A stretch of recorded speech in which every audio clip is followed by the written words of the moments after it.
datang, Kak Ruli, Oma Vivi. Puji Tuhan kita masih bisa berkumpul, masih bisa bertertawa-tertawa, memuji Tuhan. Dan puji Tuhannya saat-saat ini sudah banyak yang mengatakan kalau sudah endemi. Semoga benar-benar adanya endemi ya. Tadi saya ngobrol sama Oma Silvi sebelum mulai. Katanya kenapa Oma Silvi walaupun udah 70 tapi tetap kuat, tetap sehat, tetap aktif. Karena katanya kalau orang tua jalan aja memuji Tuhan. Karena takut kan jatuh atau apa. Kita harus menyontoh tuh. Kita jangan sombong dengan kekuatan sendiri. Harus benar-benar apapun yang kita lakukan, kita minta kekuatan kepada Tuhan. Ya, Amin. Hari ini kita akan dilayani oleh Om Martin di WL dan pemusik. Bapak Pendeta John Max Vitale akan memberikan firman-Nya. Ya, kita akan mulai, Bapak Ibu. Saya serahkan kepada Om Martin. Om Martin pimpin doa pembukaan ya. Ya, baik Bapak Ibu Saudara, kita mau memulai ibadah kita mau berdoa memohonkan kepada Tuhan. Bapa di surga, kami bersyukur buat siang hari ini, buat kesempatan yang luar biasa kalau kami boleh bersama-sama bersekutu di ibadah siang hari ini. Tuhan, kami butuh Engkau, kami perlu Engkau Tuhan dalam setiap langkah-langkah kami. Kami mohon juga ya Tuhan, seterusnya Tuhan menolong, membuka jalan, memberkati, menguatkan lewat firman Tuhan siang ini, lewat puji-pujian yang kami naikkan. Tuhan memberkati, Tuhan menolong, memberi kekuatan, memberi semangat. Terima kasih, kami berdoa buat rekan-rekan kami yang juga dalam persiapan hadir bersama-sama kami dalam ibadah. Tuhan memberkati, Tuhan menolong. Untuk jaringan juga Tuhan menolong, Tuhan yang melancarkan semua kegiatan ibadah kami siang hari ini. Kami alaskan di dalam nama Tuhan Yesus. Haleluya. Amin.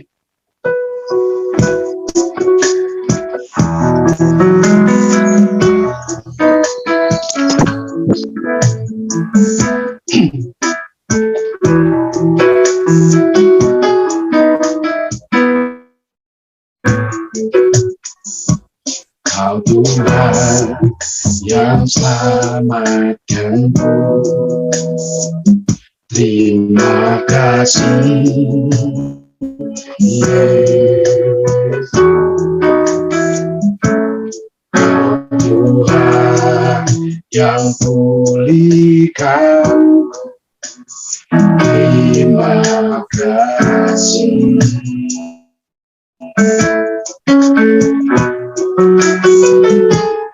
Kau Tuhan yang sembuhkanku, terima kasih Yesus. Kau Tuhan memberkatiku, terima kasih.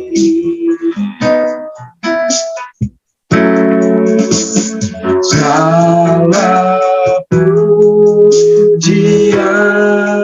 dan syukur hanya bagimu Yesus.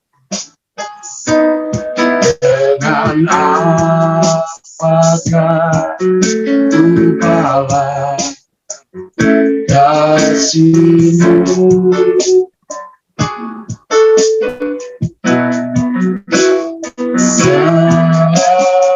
Hormat kemuliaan hanya layak bagimu.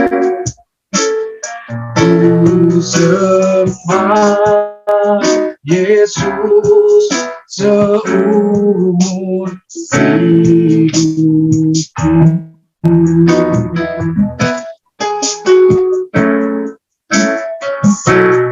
Kau Tuhan yang sama, terima kasih Yesus.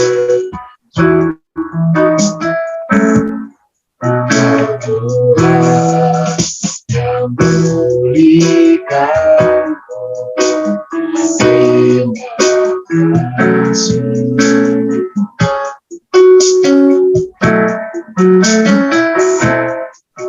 Tuhan yang sembuhkan.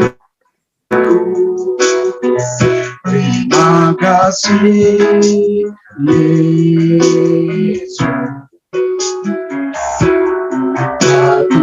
Tuhan memberkatiku. Terima kasih. Segala pujian dan syukur hanya bagimu Yesus. Dengan apakah ku balas kasih-Mu?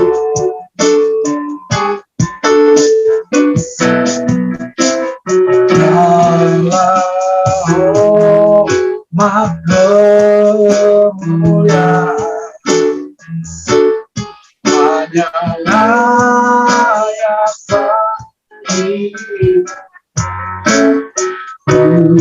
Ku sembah Yesus seumur hidup.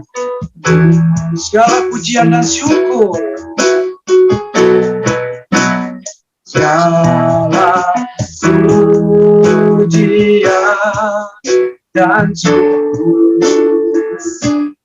hanya bagimu Yesus. Dengan apakah ku balas kasih-Mu?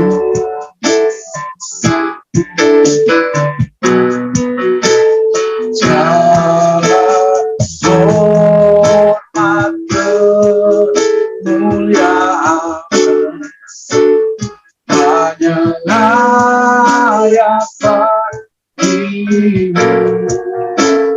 Ku sembah Yesus seumur hidup. Ku sembah Yesus.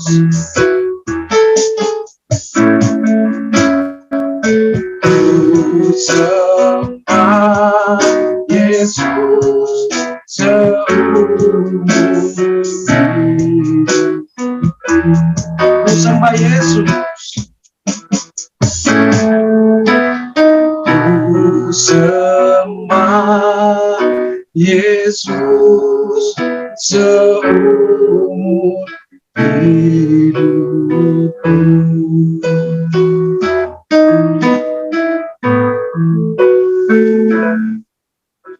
Semua karena anugerah-Mu hari ini ada.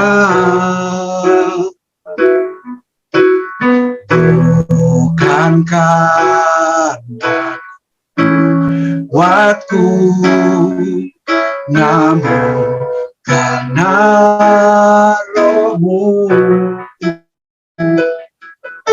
Ku bawa hatiku, penyembahanku,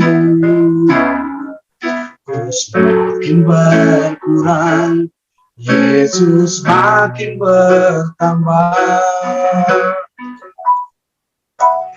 Mengikut Yesus, itulah kesukaan hatiku. Ku lepas semua kamu, mengenal kehendaknya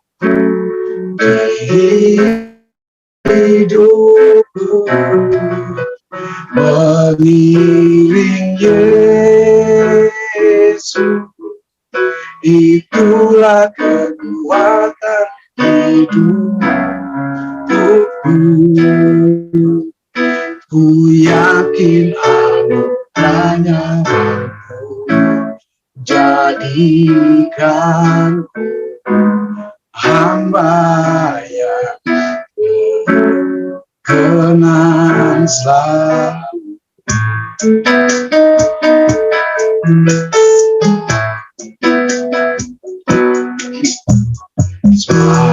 Karena anugerahmu hari ini ada,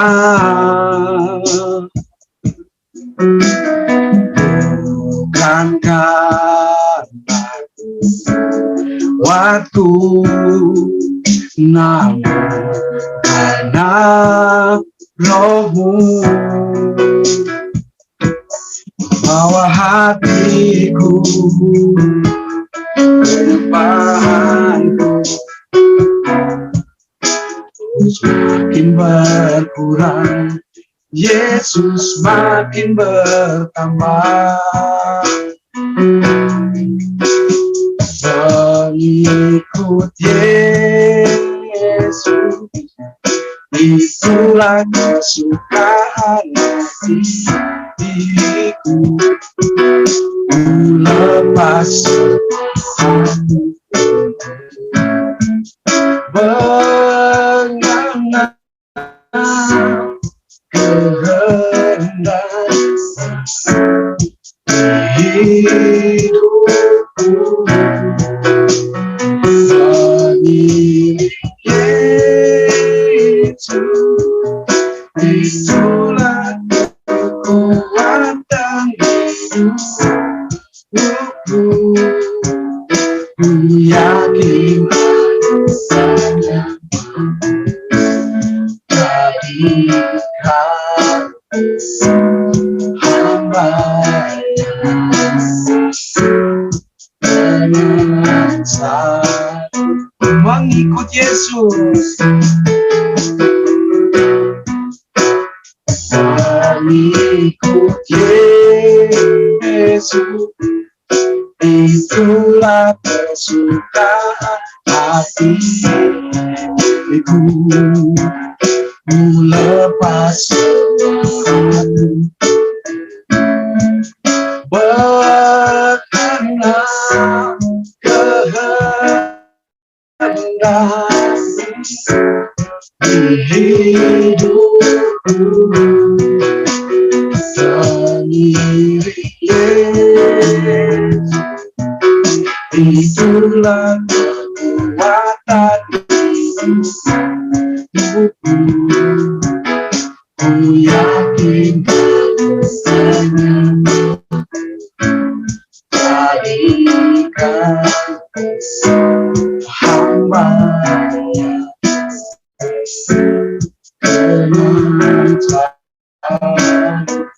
jadikan hamba, jadikan hamba yang berkenan selalu.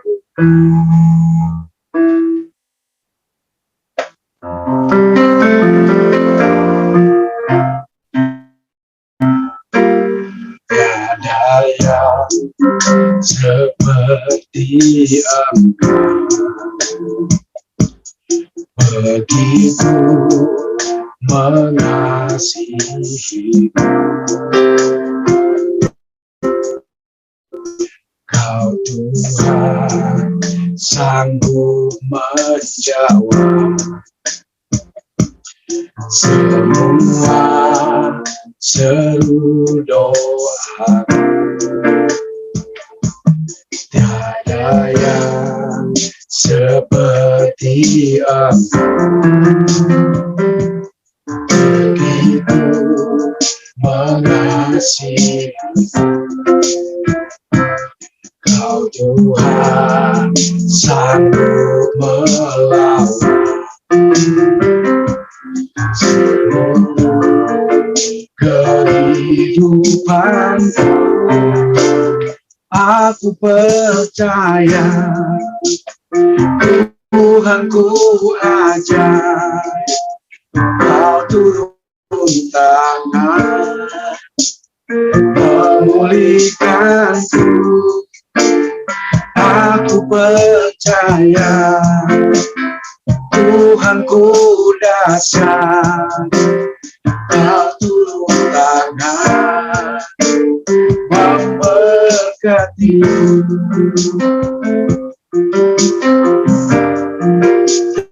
Ada yang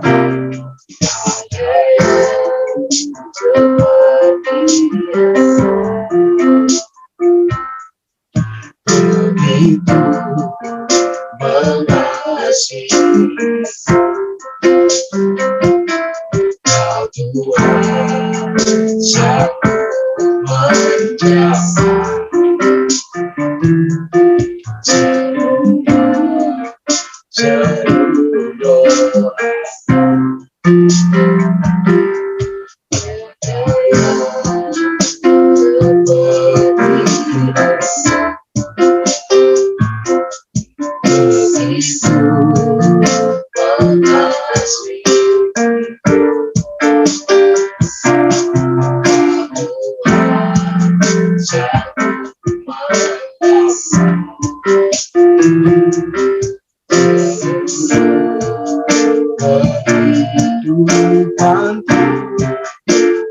Aku percaya Tuhanku aja, Kau turun tangan memulihkanku.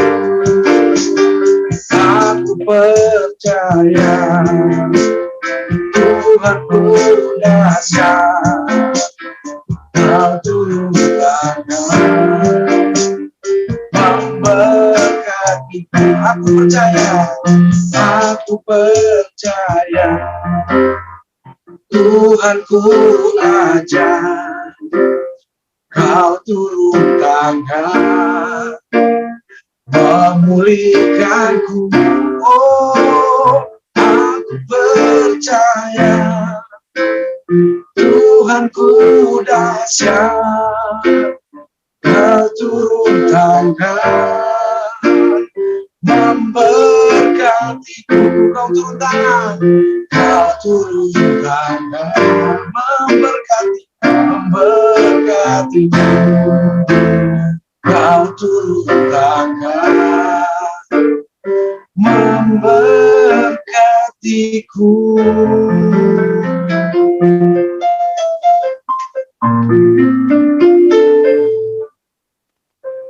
Kami serahkan kepadanya Bapak Pendeta untuk melanjutkan.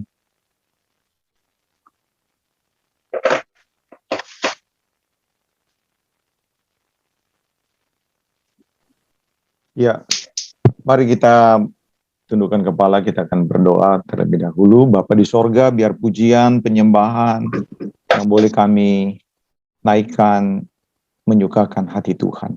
Kami bersuka cita, bersyukur Tuhan.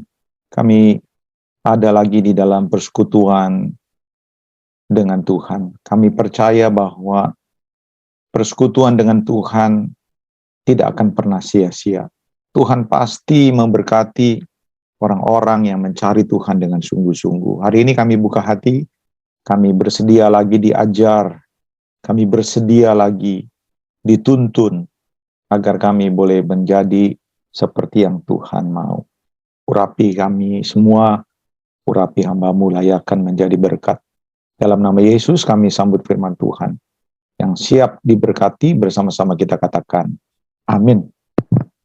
Ya, saudara-saudara, firman Tuhan akan berkaitan dengan kebangkitan.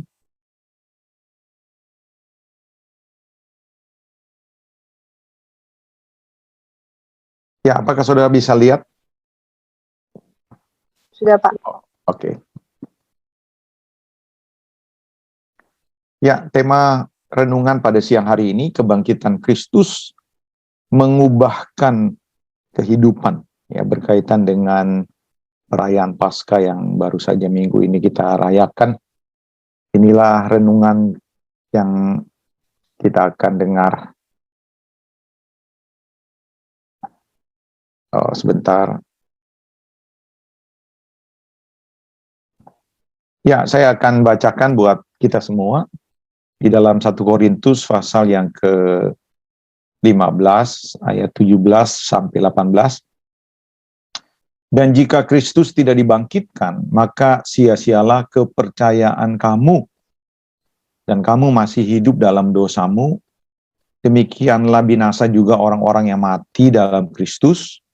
Jikalau kita hanya dalam hidup ini saja menaruh pengharapan pada Kristus, maka kita adalah orang-orang yang paling malang dari segala manusia.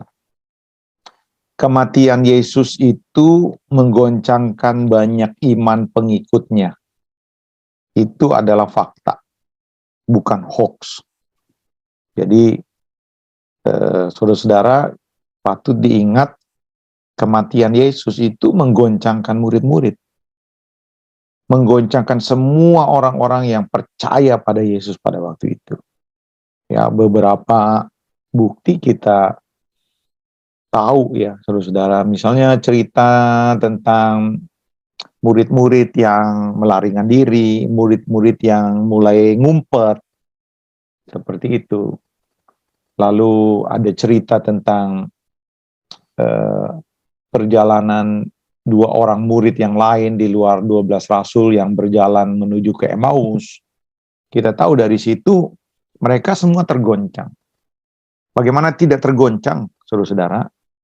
Tuhan Yesus yang pada waktu itu seperti memberikan sebuah pengharapan, bukan saja untuk penantian pengharapan mesianis yang dinantikan oleh bangsa Israel ya ratusan tahun, ribuan tahun mungkin. Namun mereka dengan mata kepala sendiri melihat bagaimana sosok yang bernama Yesus itu mampu bukan saja menjadi pengajar yang baik, tapi banyak melakukan perkara-perkara yang di luar nalar, artinya membuat mujizat. Jadi Tuhan Yesus dalam waktu yang sekejap menjadi orang yang sangat-sangat populer pada waktu itu, bukan karena pengajarannya saja yang berbeda, caranya, ya, tapi juga dengan kuat kuasa. Itulah yang membuat Tuhan Yesus begitu tenar, begitu dikagumi, dan memberikan sebuah pengharapan terhadap masalah-masalah sosial yang terjadi pada saat itu. Sehingga kalau saudara baca ya, saudara-saudara, di dalam Yohanes pasal yang ke-6, ketika Tuhan Yesus banyak melakukan mujizat, Tuhan Yesus digadang-gadang ingin dijadikan pemimpin, bukan cuma pemimpin rohani, saudara-saudara, tapi pemimpin partai lah kira-kira. Pemimpin suatu organisasi kegerakan masyarakat yang bisa menggulingkan pemerintahan yang mereka tidak suka pada waktu itu. Dan tentunya ini tidak diresponi dengan oleh Yesus, karena Tuhan Yesus memiliki visi yang berbeda. Tapi paling tidak, hal-hal yang baru saja saya ungkapkan adalah hal-hal yang membuat mereka itu mendapatkan pengharapan ya, kehidupan yang sudah nyata-nyata, wah kita akan makmur nih, kita akan sejahtera nih, kita akan bebas nih. Tapi saudara-saudara, kematian Yesus itu seakan-akan membuat pupus ya semua harapan-harapan yang ada di dalam benak mereka. Jadi kematian Yesus itu menggoncangkan banyak iman pengikutnya. Itu bukan hoax ya, bukan kabar bohong, tapi itu fakta. Nah, namun saudara-saudara, kebangkitan Yesus justru menjawab itu. Kalau saudara baca di dalam, tadi kita sudah lihat ya, dan jika Kristus tidak dibangkitkan, maka sia-sialah kepercayaan kamu. Jadi artinya, kata jika ini mau mengatakan, tentu Yesus kebaliknya bangkit. Gitu. Dan jika Kristus tidak dibangkitkan, maka sebenarnya kata-kata ini mau memberikan makna yang terbalik. Tentu ayat ini mau mengatakan Yesus sudah bangkit. Seperti itu. Yang kedua, jika kita hanya dalam hidup ini menaruh pengharapan pada Kristus, maka kita adalah orang-orang yang paling malang dari segala manusia. Kebenarannya kebalikan kan, kalau kata jika, artinya kita atau dengan kebangkitan Kristus, kita akan menjadi orang yang paling beruntung ya di dunia ini. Ya, terbalik, kalau Tuhan Yesus tidak bangkit, kita menjadi orang yang paling malang. Ya, orang miskin, bodoh, ternyata bisa saja bukan orang yang paling malang. Tapi ketika Yesus tidak bangkit, Alkitab berkata kita bisa jadi orang yang paling malang. Ya, sudah mungkin tidak mengalami kesejahteraan, mengalami kebodohan, sakit penyakit, hidup di dalam keterikatan, masuk neraka lagi. Saudara, itu kira-kira orang yang paling malang di dunia ini. Tetapi saudara-saudara, berita kebangkitan Kristus tadi dikatakan mau mengatakan kebalikannya. Nah, tentu saudara-saudara ada hal yang lebih penting dari hal sekedar mau menyatakan bahwa Yesus bukan sekedar nabi, bukan sekedar guru biasa, bukan sekedar rabi. Dia adalah Tuhan. Ya, kebangkitannya mau menyatakan dia adalah Tuhan, tapi bukan sekedar itu, bukan hanya itu. Ketika Paulus menyatakan kebenarannya di dalam 1 Korintus 15 ayat 2, bagian yang kedua, kebangkitan Yesus juga bukan hanya memberitakan bahwa Yesus memiliki kuasa ya di dunia dan di sorga, kuasa yang besar, bukan cuma itu juga, sehingga setan dan kematian tidak dapat mengalahkannya. Bukan cuma itu, tapi berita yang Rasul Paulus nyatakan di dalam 1 Korintus. Saudara-saudara, kalau saudara punya aplikasi Alkitab di dalam HP saudara, atau saudara ada Alkitab di dekat saudara, saya ingin mengajak saudara-saudara untuk melihat 1 Korintus pasal yang ke-15 coba. Supaya saudara bisa ngerti ke arah mana ini 1 Korintus 15 ayat yang tadi kita baca 17, 18, 19. 1 Korintus 15 ayat 1. Coba boleh lihat. Dan sekarang saudara-saudara, aku mau mengingatkan kamu kepada Injil yang aku beritakan kepadamu dan yang kamu terima dan yang di dalamnya kamu teguh berdiri. Oleh Injil itu kamu diselamatkan, asal kamu teguh berpegang padanya, seperti yang telah kuberitakan kepadamu, kecuali, lihat ya, kalau kamu telah sia-sia saja menjadi percaya. Jadi saudara-saudara, Rasul Paulus ini melihat ada gelagat-gelagat di dalam jemaat Korintus. Itu mulai kendor, mulai kehilangan gairah. Ya, saudara-saudara, mulai mundur, mulai tidak menyala, mulai tidak giat. Ya, beberapa mereka ya terdiri di jemaat-jemaat yang mungkin secara finansial kuat, tapi mulai juga kendor di dalam semangat untuk memberi. Ternyata saudara-saudara, Rasul Paulus lihat nih ada gejala-gejala ini berkaitan dengan sebuah kepercayaan. Ini berkaitan ada hubungannya dengan keyakinan, dengan paradigma mereka. Saya ingin saudara-saudara lihat ayat yang ke-30 coba dari 1 Korintus 15. Mohon maaf saya tidak tampilkan ya, saya tidak taruh di PowerPoint saya. Tapi saya boleh baca. Kalau saudara perhatikan di dalam ayat yang ke-30, 1 Korintus 15 ayat yang ke-30, Dan kami juga, mengapakah kami setiap saat membawa diri kami ke dalam bahaya? Saudara-saudara, tiap-tiap hari aku berhadapan dengan maut. Demi kebanggaanku akan kamu dalam Kristus Yesus, Tuhan kita. Aku katakan bahwa hal ini benar. Kalau hanya berdasarkan pertimbangan-pertimbangan manusia saja, aku telah berjuang melawan binatang buas di Efesus. Apa gunanya hal itu bagiku? Sampai di situ dulu. Jadi Rasul Paulus ini, seperti tadi saya bilang, ada gelagat-gelagat kemunduran, ada gelagat-gelagat kesuaman. Mereka mulai kendor. Mereka mulai mundur. Nah, saudara-saudara, Rasul Paulus ini lihat nih, kenapa sampai seperti ini?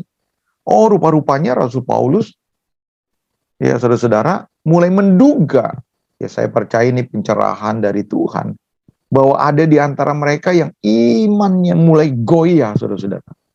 Paradigmanya, keyakinannya mulai goyah. Ini sesuai dengan dari pasal ini, 1 Korintus 15. Lihat ayat yang terakhir.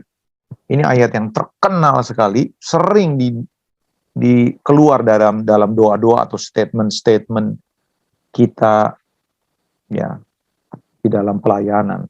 Ayat yang ke-58, 1 Korintus 15 ayat yang ke-58.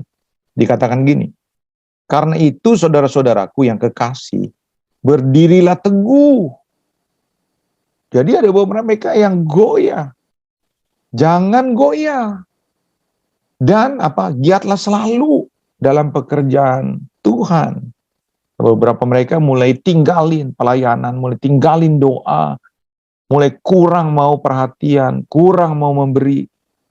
Ya, dikatakan giatlah selalu dalam pekerjaan Tuhan, sebab kamu tahu bahwa dalam persekutuan dengan Tuhan, jeripayamu tidak sia-sia.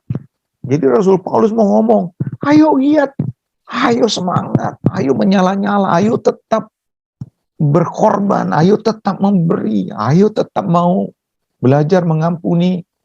Ya, sama contohnya seperti aku. Kenapa sampai aku ya setiap hari diperhadapkan dengan bahaya maut? Tadi kita sudah baca ayat 30 ya. Ya, sama seperti kenapa kamu mulai tanya kepada saya, kenapa kok saya mau rela-rela ya berhadapan dengan maut setiap hari. Bahkan sampai Rasul Paulus kasih contoh yang agak unik nih.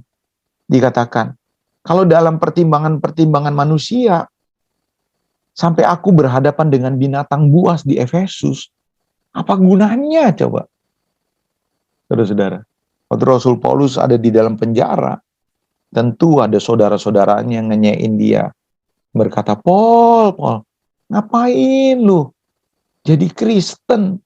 Ya, sampai sering di dalam penjara, lu kehilangan martabat, lu kehilangan fasilitas, kehilangan kemewahanmu, kehilangan pekerjaanmu, kehilangan kenyamananmu. Lu cari apa, Paul? Ikut Yesus, lu di penjara, lu beberapa kali hampir mati. Kira-kira begitu ayat yang ke-30 tadi, 32. Kalau misalnya aku berhadapan dengan binatang buas, apa gunanya? Kira-kira gitu. Tetapi ternyata enggak, Rasul Paulus tetap giat, tetap mau bertahan walaupun ada bahaya. Kenapa, saudara-saudara? Karena ada sesuatu yang dia yakini. Dan inilah yang mulai kehilangan, atau yang mulai hilang, atau yang mulai pudar di antara murid-murid. Termasuk, saudara-saudara, jemaat-jemaat di Korintus. Jadi ingat, saudara-saudara, kenapa penting kebangkitan Tuhan Yesus? Ya, sampai Rasul Paulus juga suruh giat. Ya, jangan sampai you nggak percaya, kehilangan kepercayaan. Ingat ini standar Bapa yang harus orang percaya itu patut jadi seperti Kristus. Itu standarnya, Bapak Ibu. menjadi mempelai Kristus berkualitas ilahi, bukan Kristen KW, ya, bukan Kristen kaleng-kaleng. Kristen sih Kristen, tapi gampang kompromi gitu loh. Kristen mah Kristen, tapi biasa aja. Disuruh berkorban juga ya nggak terlalu mau, sekedarnya aja. Kristen mah Kristen, ya Natal dateng, kebaktian juga ya mungkin juga dateng. Tapi disuruh berkorban nggak mau, disuruh doain orang ragu, disuruh berdampak ragu. Kadang-kadang kompromi biasa-biasa aja deh, nggak usah terlalu fanatik lah. Saudara-saudara, saya mau kasih tahu, Tuhan menilai kita. Bukan Kristen yang sekedar selamat yang diinginkan Tuhan. Nah, orang yang Kristen yang sekedar selamat nih, Kristen KW nih, Kristen kaleng-kaleng. Dengar baik Bapak Ibu Saudara-saudara yang ikut ibadah siang hari ini. Ini orang tidak layak berdampingan dengan Kristus, memerintah dalam kerajaan 1000 tahun. Kita tahu, saudara-saudara, kita harus percaya. Satu kali Tuhan akan datang mendirikan kerajaan, menata dunia ini di bumi yang sama. Ya, Tuhan akan merekrut banyak orang ya untuk ikut menjadi partner. Kalau saudara baca di dalam 2 Timotius 2 ayat 12 dikatakan, jika kita bertekun, kita pun akan turut memerintah ya bersama dengan Kristus. Jadi ada satu pekerjaan besar yang kita akan kerjakan bersama Kristus.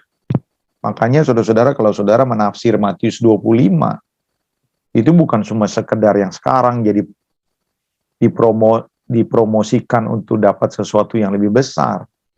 Matius 25 bilang begini, jika kamu setia dalam perkara kecil, maka aku akan memberikan tanggung jawab dalam perkara yang besar. Perkara yang besar itu bukan gini ya, bukan sales terus jadi supervisor, terus akhirnya jadi manajer, dipaksa-paksain bisa. Tapi ini bukan bicara tentang itu, ini bicara tentang perkara yang besar yang tidak bisa terpikirkan. Ya, belum pernah kita dengar. Apa itu? Berdampingan dengan Tuhan, ikut memerintah bersama-sama dengan Tuhan. Dan mereka ini, yang orang-orang yang ikut bersama dengan Kristus, itu bukan Kristen kaleng-kaleng. Bukan Kristen yang sekedarnya, saudara-saudara. Saya challenge siapapun saudara yang hari ini dengar. Mari cek, saudara Kristen kaleng-kaleng atau enggak? Kristen KW enggak? Ya, saudara hidup lebih banyak untuk diri sendiri, buat keluarga sendiri. Tapi untuk berdampak buat kerajaan Allah, mungkin sedikit saja. Sedikit orang yang berjumpa dengan Tuhan karena kita. Sedikit orang pulih karena kita. Sedikit orang tertolong karena kita. Ya, saudara-saudara. Mungkin. Kenapa? Saya percaya ini ada hubungannya dengan keyakinan, dengan kepercayaan yang kita punya. Walaupun kita Kristen, bisa saja kita punya standar iman bisa beda. Oke, orang percaya tidak akan mengalami kehidupan yang diubahkan seperti yang dikehendaki Bapa, ya, menjadi mempelai yang berkualitas, ya, seperti Kristus.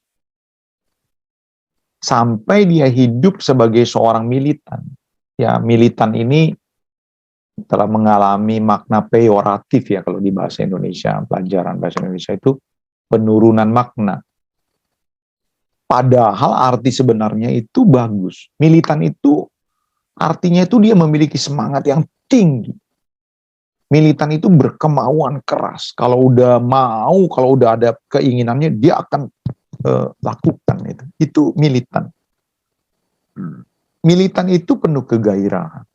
Orang yang paling sempurna untuk menggambarkan siapa militan, Tuhan Yesus. Dia bersemangat tinggi. Bahkan dia berkata, saudara-saudara, makananku ialah melakukan kehendak Allah. Makanan, orang makan tiap hari. Bahkan bukan cuma sekali. Artinya Tuhan sering berkemauan keras untuk apa? Melakukan kehendak Bapa dengan penuh kegairahan. Itu militan. Dan orang percaya yang militan tidak akan terjadi sampai ia berjalan dalam iman yang sejati. Nah, perilaku ingat ya digerakkan oleh sebuah keyakinan atau kepercayaan atau mindset atau paradigma. Artinya gini, iman atau keyakinan paradigma ya yang salah itu akan menghasilkan perilaku yang salah juga. Begitu juga dengan sebaliknya. Jadi apa yang dilakukan orang itu lahir, mengalir dari mindsetnya, dari paradigmanya, dari keyakinannya. Misalnya saya kasih contoh radikalisme ya, radikalisme. Sekali lagi saudara-saudara, kata-kata radikal ini telah mengalami penurunan makna oleh karena kejadian-kejadian merugikan yang telah dilakukan oleh orang-orang yang ekstrimnya salah. Asal kata radikal itu kan radix ya, akar. Itu berarti sesuatu yang mendasar, paling fundamen. Nah, begitu juga kepercayaan. Ketika ada seorang yang betul-betul percaya akan sebuah keyakinan, maka orang-orang yang ekstrim, orang-orang yang radikal, itu mengatakan bahwa di luar ini salah. Ya, di luar ini salah. Contohnya misalnya kasus bom bunuh diri. Kenapa sampai orang mau membunuh orang ya dengan jalan membunuh dirinya sendiri? Ya. Pertama, ya kita tahu membunuh orang kan sebenarnya sebuah kesalahan. Membunuh orang itu adalah dosa. Tapi kenapa itu dilakukan? Kenapa Bapak Ibu? Karena sebuah keyakinan. Sebuah keyakinan yang radikal. Yang mengatakan inilah kebenaran. Ya di luar ini, di luar kepercayaan saya, di luar apa yang saya anut adalah orang-orang yang layak untuk dibunuh. Seperti itu. Sama seperti Rasul Paulus. Dikatakan begini. Galatia 1 ayat 13. Sebab kamu telah mendengar tentang hidupku dahulu dalam apa? Ini keyakinan. Rasul Paulus sedang menyatakan sebuah keyakinan. Dalam apa? Dalam agama Yahudi. Kepercayaanku, keyakinanku, ya Yudaisme. Tanpa batas aku menganiaya jemaat Allah. Jadi artinya Rasul Paulus mau menggambarkan ada hubungan tindakan aku menganiaya jemaat Allah, jemaat Tuhan, orang Kristen yang membinasakannya dengan apa? Dengan apa yang dia yakini. Ya, saudara-saudara, saya rasa ini kita cukup untuk memberikan pengertian, ya, memantapkan sebuah kebenaran bahwa perilaku lahir dari sebuah keyakinan. Nah, keyakinan yang mantap inilah yang menggerakkan orang-orang tertentu. Misalnya perilaku ketaatan, saudara-saudara. Perilaku ketaatan seorang ya dipengaruhi oleh keyakinannya. Misalnya ritual sembahyang. Orang-orang tertentu harus bangun jam 4 lewat jam 4-an sebelumnya. Dan harus melakukan ritual sembahyang jam 4 subuh tiap hari, saudara-saudara, tiap hari. Kenapa mereka harus betul-betul bela-belain ya, bangun mungkin jam 3:30 mereka mulai siapin, lalu mulai sembahyang jam 4 lewat 15, sekitar segitu. Karena sebuah keyakinan. Sarana sesembahan di Bali, orang itu tiap hari dia harus tuker, dia punya bunga, ada bunga yang dia mesti taruh di depan rumah. Tiap hari dia ganti. Beberapa mereka, saudara-saudara, mempersembahkan bahkan sampai puluhan juta di dalam persembahan persiapan acara-acara ritual di sana. Dan beberapa orang yang punya restoran harus tutup tokonya, misalnya setiap hari Kamis saya harus tutup. Kenapa? Ya beberapa mereka yang memakai pesugihan. Ya, jadi untuk mendapatkan keuntungan dari pesugihannya ada syarat-syaratnya. Misalnya tiap Kamis tidak boleh dagang. Seperti itu. Dan itu dilakukan. Kenapa? Mereka betul-betul ketat sekali, Pak. Misalnya walaupun hari Kamis itu mungkin Ada banyak orang yang akan beli, tapi mereka tidak mau lakukan. Kenapa? Itu lahir dari sebuah kepercayaan. Nah, misalnya keputusan Yosua, ya saudara-saudara. Keputusan yang tegas dari Yosua di tengah masyarakat yang berbeda, atau mayoritas yang berbeda. Yosua 24 ayat 15. Tetapi jika kamu anggap tidak baik untuk beribadah kepada Tuhan, pilihlah pada hari ini kepada siapa kamu akan beribadah. Allah yang kepada nenek moyangmu beribadah di seberang sungai Efrat, atau Allah orang Amori yang negerinya kamu diami, tapi aku, lihat, dan seisi rumahku, kami akan beribadah kepada Tuhan. Nah, saudara-saudara, Yosua ini tinggal di satu bangsa, ya, Israel tentunya, adalah bangsa yang merupakan generasi baru dari bangsa Israel yang tidak mengalami masa-masa di mana Tuhan menyatakan mujizatnya. Lahir satu generasi yang nyaman. Ya, mereka tidak perang, mereka sudah menikmati tanah perjanjian, berlimpah susu dan madunya. Akhirnya di tengah kenyamanan, saudara-saudara, mereka tidak lagi berharap kepada Tuhan. Dan hampir sebagian besar, saudara-saudara lihat, mereka menyembah kepada Allahnya dari kepercayaan lain. Tapi Yosua berkata, aku akan tetap beribadah kepada Tuhan. Kenapa Yosua mengambil sebuah keputusan ini? Jawabannya ini. Yosua 23, di menjelang Yosua udah mau wafat, ya, tuanya, dia ngomong begini. Maka sekarang sebentar lagi aku akan menempuh jalan segala yang fana. Ini mau yang binasa, ya, mau meninggal. Sebab itu insaflah dengan segenap hatimu dan segenap jiwamu bahwa satu pun dari segala yang baik yang telah dijanjikan kepadamu oleh Tuhan Allahmu tidak ada yang tidak dipenuhi. Semuanya telah digenapi bagimu. Tidak ada satu pun yang tidak dipenuhi. Jadi saudara-saudara, Yosua itu punya keyakinan apa yang difirmankan Tuhan pasti digenapi, dan itu dibuktikan. Yosua lihat dengan mata kepala sendiri bahwa Tuhan tidak pernah ingkar janji. Janji-janji baiknya digenapi semua. Tapi Yosua juga punya keyakinan kalau janji baiknya terhadap orang yang taat akan digenapi.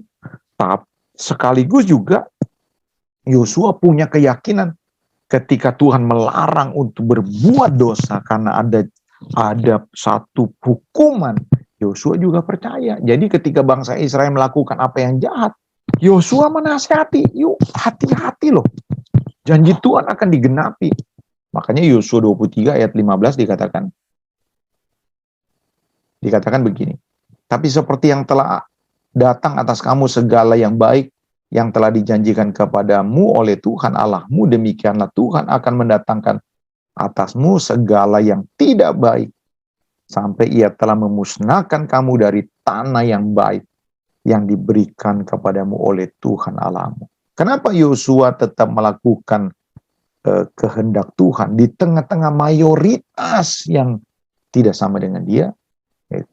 Yosua percaya betul akan janji Tuhan. Oke, next.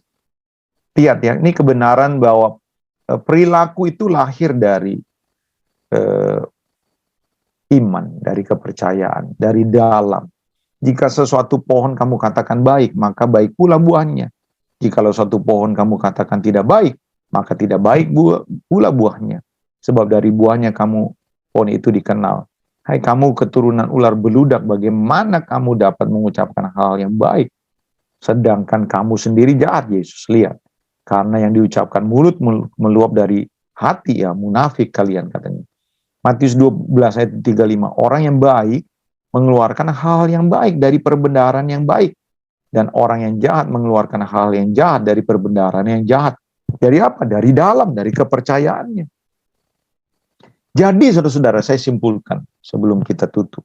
Kebangkitan Yesus itu ingin meneguhkan iman dan kepercayaan murid-murid bahwa apa? Bahwa semua janji-janji firman Tuhan pasti akan digenapi.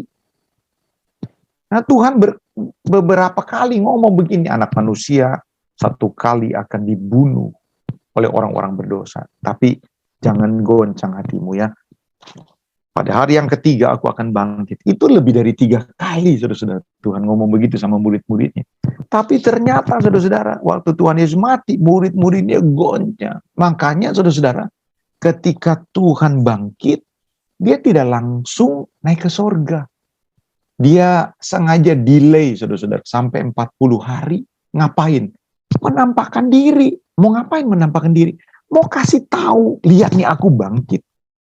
Bahwa aku dapat dipercaya, bahwa aku dapat dipercaya. Lihat. Kisah 1 ayat 3. Kepada mereka, ia menunjukkan dirinya setelah penderitaannya selesai. Dan dengan demikian, dan dengan banyak tanda, lihat, ia membuktikan bahwa ia hidup. Seakan-akan dia mau berkata, ia membuktikan bahwa omongannya, firmannya pasti digenapi. Makanya Bapak Ibu Saudara-saudara, ini saya tutup dengan ayat yang terakhir ini. Ibrani 10 ayat 38. Tetapi orangku yang benar akan hidup oleh iman.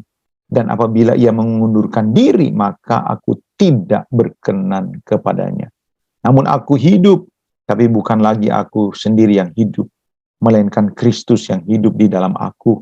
Dan hidupku yang kuhidupi sekarang di dalam daging adalah hidup oleh iman kepada Anak Allah yang telah mengasihi aku dan yang menyerahkan dirinya untuk aku. Mungkin 1 ayat lagi sebelum saya akan tutup. Lihat. Rasul Paulus ini lihat. 2 Korintus pasal yang ke-11. Apakah mereka pelayan Kristus? Aku berkata seperti orang gila. Aku lebih banyak berjeri lelah, lebih sering di dalam penjara, didera di luar batas, kerap kali dalam bahaya maut. Kenapa sampai Rasul Paulus bela-bela ini? Berkorban bukan cuma harta, nyawanya juga. Kenapa? Karena dia punya keyakinan. Ketika aku melakukan apa yang benar, ketika aku berkorban untuk kerajaan Allah, ketika aku hidup dalam kebenaran, ketika aku menjadi bapak yang benar, bertanggung jawab, ketika aku menjadi ibu yang benar, bertanggung jawab, ketika aku menjadi pegawai yang benar, yang bertanggung jawab, ketika aku menjadi anak-anak Tuhan yang benar, yang bertanggung jawab, hidup di dalam kebenaran, aku diperhitungkan. Aku tidak sia-sia memberi. Aku tidak sia-sia berkorban. Itu lahir dari apa? Dari sebuah kepercayaan. Jadi kalau kita ini kurang excellent, Bapak Ibu, ya, kita ini kurang excellent, ya mungkin itu berkaitan dengan keyakinan kita. Makanya kebangkitan Yesus akan mau mengatakan begini, nah, apa yang aku firmankan tidak akan kembali dengan sia-sia. Hiduplah oleh iman, hiduplah oleh kepercayaan akan janji Tuhan. Maka saudara-saudara, kita akan rela, kita akan excellent, kita akan taat, kita akan hidup di dalam kekudusan. Kiranya Tuhan Yesus memberkati kita pada saat ini. Mari kita tundukkan kepala sebelum kita akan mengakhiri.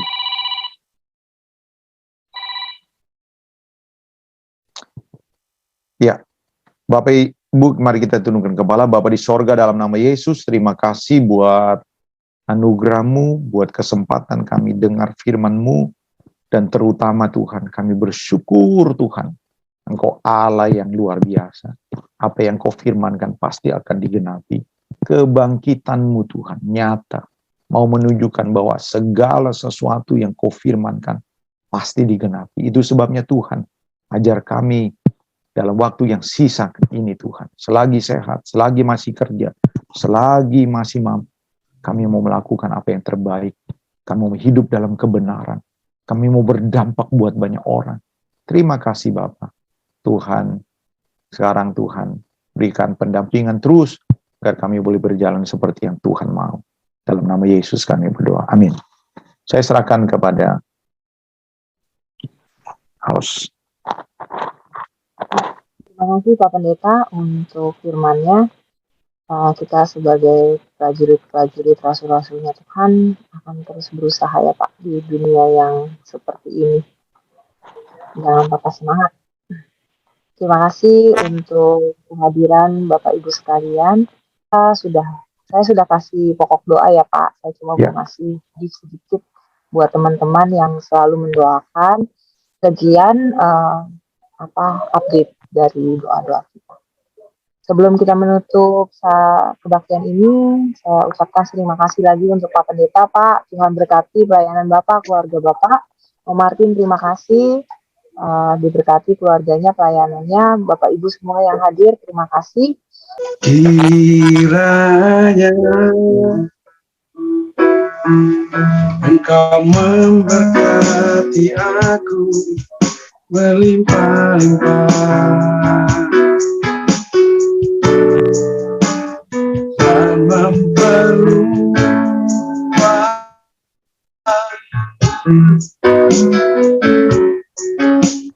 daerahku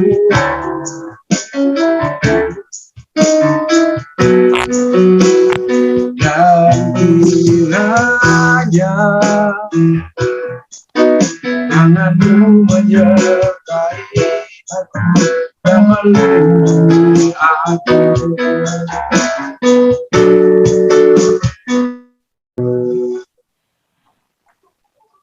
Baik, kita akan mengakhiri persekutuan doa pada siang hari ini. Kita tundukkan kepala. Bapa kami dalam sorga, kami mengucap syukur karena Tuhan ada bersama-sama dengan kami. Apa yang boleh kami dengar, kami percaya ketika kami simpan, kami renungkan, dan kami melakukannya, maka kami menjadi orang-orang yang paling beruntung dari segala orang yang ada di dalam dunia ini. Tuhan jamah setiap kami yang hadir, supaya betul-betul bersama Tuhan kami mampu melakukan perkara-perkara yang besar. Lewat hidup kami, banyak orang berjumpa dengan Tuhan, banyak orang mengalami pemulihan. Kami percaya perlindungan-Mu sempurna dalam hidup kami. Doa juga Tuhan Yesus, buat mereka yang mungkin hari-hari ini terpapar COVID, kiranya imun mereka tetap terjaga, sehingga paparan COVID ini tidak membahayakan mereka. Terima kasih Bapa. Kami doakan Tuhan Yesus untuk semua apa yang kami akan kerjakan ke depan. Kiranya tangan Tuhan boleh menyertai. Kami tidak lupa memberkati bangsa Indonesia Tuhan. Berkati usaha-usaha pemulihan, terutama ekonomi Tuhan. Supaya bangsa ini boleh sejahtera. Tindakan-tindakan untuk menanggulangi korupsi, nepotisme, dan sebagainya Tuhan tolong. Memberkati TNI Polri Tuhan, semua anak bangsa, sehingga betul-betul terhindar dari paparan radikalisme Tuhan.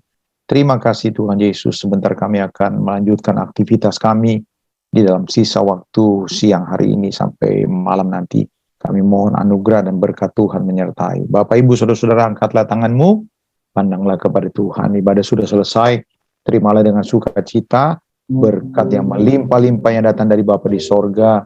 Anugerah kasih sayang Tuhan Yesus Kristus, pertolongan Roh Kudus menyertai kita hari ini, besok, bahkan sampai selama-lamanya. Dalam nama Yesus kami berdoa, haleluya, amin. Ya. Bapak Ibu, terima kasih untuk kehadirannya. Tuhan Yesus memberkati.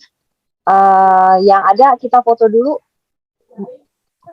Kita foto sebentar ya. 1, 2, 3. Terima kasih. Sampai ketemu minggu depan. Tuhan berkati. Pak Pendeta semuanya, Oma, dan Regi. Terima kasih ya.